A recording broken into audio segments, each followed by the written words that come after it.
The wind whispered secrets through the snow-heavy pines, dusting everything in a layer of sparkling white. It was just a few days before Christmas, and the world seemed to hold its breath in hushed anticipation. This is the story of Mia and Max, two siblings whose love for adventure was as big as their love for the holidays. On this particular afternoon, they were exploring deeper into the woods behind their home than they ever had before, their boots crunching a rhythmic beat on the fresh snow. The air was crisp and smelled of pine and cold earth, a familiar scent that always made them feel like they were on the cusp of discovering something wonderful. They were pretending to be Arctic explorers, charting unknown territory, when Mia suddenly stopped, her breath catching in a small, frosty cloud. "Max, look," she whispered, pointing through a thicket of fir trees.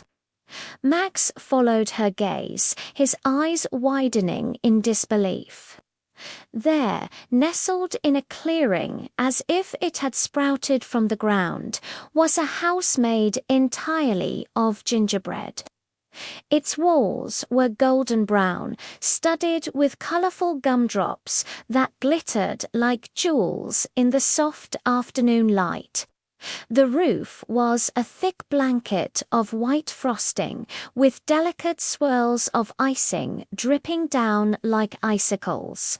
Peppermint stick chimneys puffed out streams of what looked like powdered sugar, and the windows were crafted from clear, amber-colored candy. It was the most magical thing they had ever seen, a picture straight out of a fairy tale. Cautiously, they crept closer, their explorer game forgotten, replaced by a deep and enchanting mystery. As they circled the gingerbread house, a sense of wonder and confusion washed over them. The snow all around the structure was a perfect, untouched blanket of white. "Look," Max said, his voice hushed. "There are no footprints, not a single one. It's like it just appeared here out of thin air." Mia nodded, her brow furrowed in thought. It was true. There were no tracks from people, no marks from animals, not even a sign of a sleigh. It was completely isolated, a sweet, silent monument in the middle of the snowy woods. Who could have built such a house, and how did they leave without a trace? The mystery deepened with every silent second that passed. The gingerbread house stood before them, a delicious and perplexing puzzle waiting to be solved. They knew with a certainty that tingled down their spines that this was no ordinary Christmas discovery. Just as they were about to step closer to the front door, which was a giant chocolate bar, Mia's foot nudged something hidden beneath the snow. She bent down and brushed the powder away, revealing a single, perfectly formed candy cane. It wasn't just lying there, though. It was placed deliberately, with its curved end pointing away from the house, leading deeper into the dark, silent woods. It was a clue, a bright red and white signpost in the vast expanse of white. "Max, it's pointing somewhere," Mia said, her voice filled with excitement. A thrill ran through them. This was no longer just a strange discovery. It was an invitation, a challenge.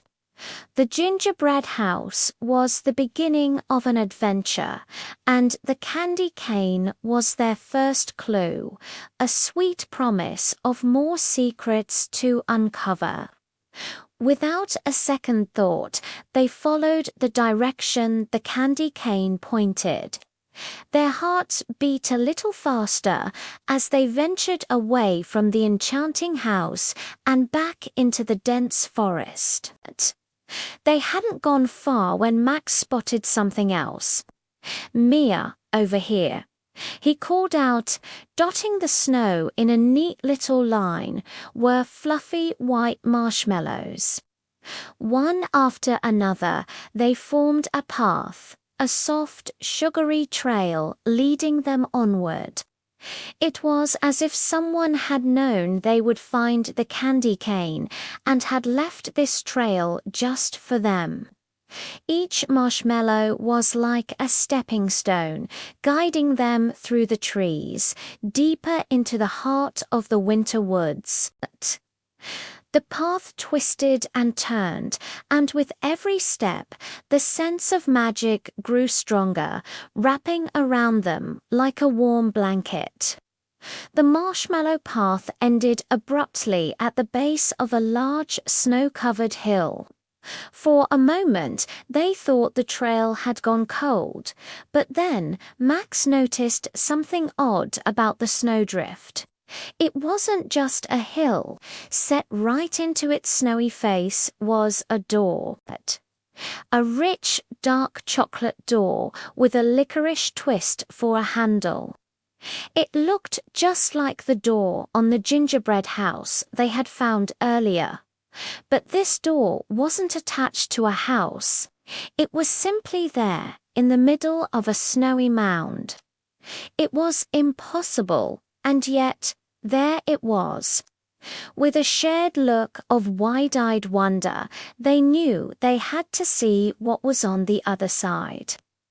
Mia reached out a mittened hand and turned the licorice handle. The door swung open with a soft whoosh, revealing a warm, glowing space inside.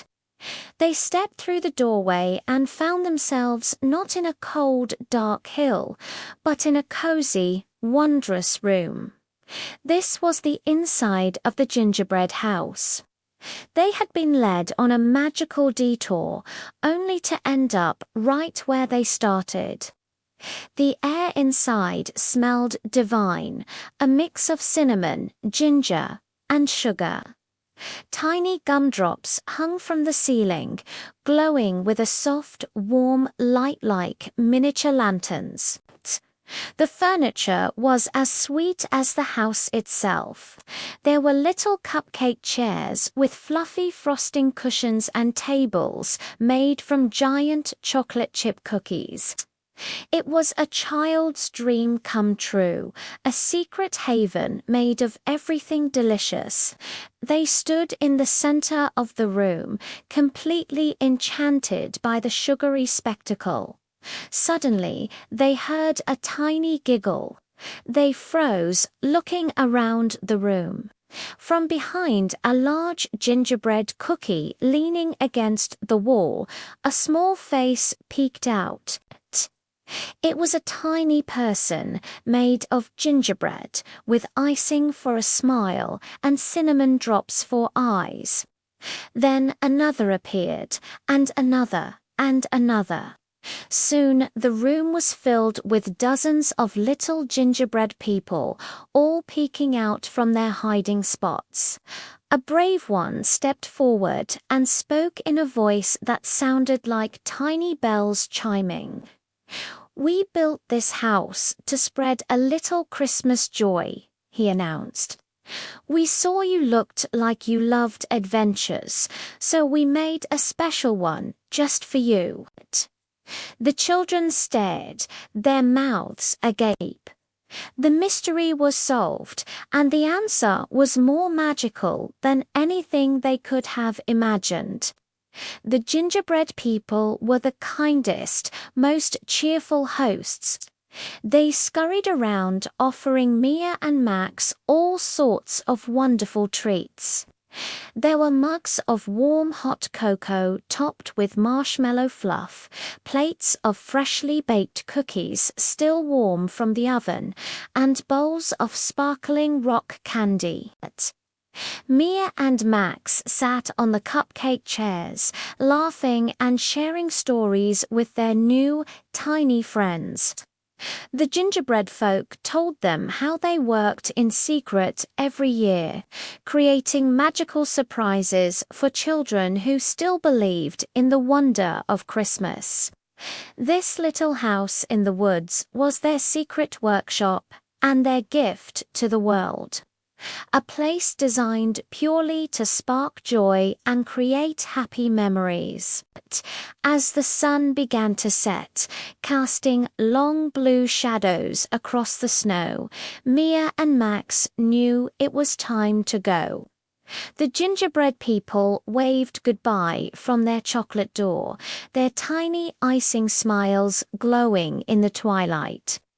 "This will be our secret," Mia whispered to Max as they walked home, their pockets full of candy and their hearts full of joy. They knew they had to protect this magical place and the sweet little people who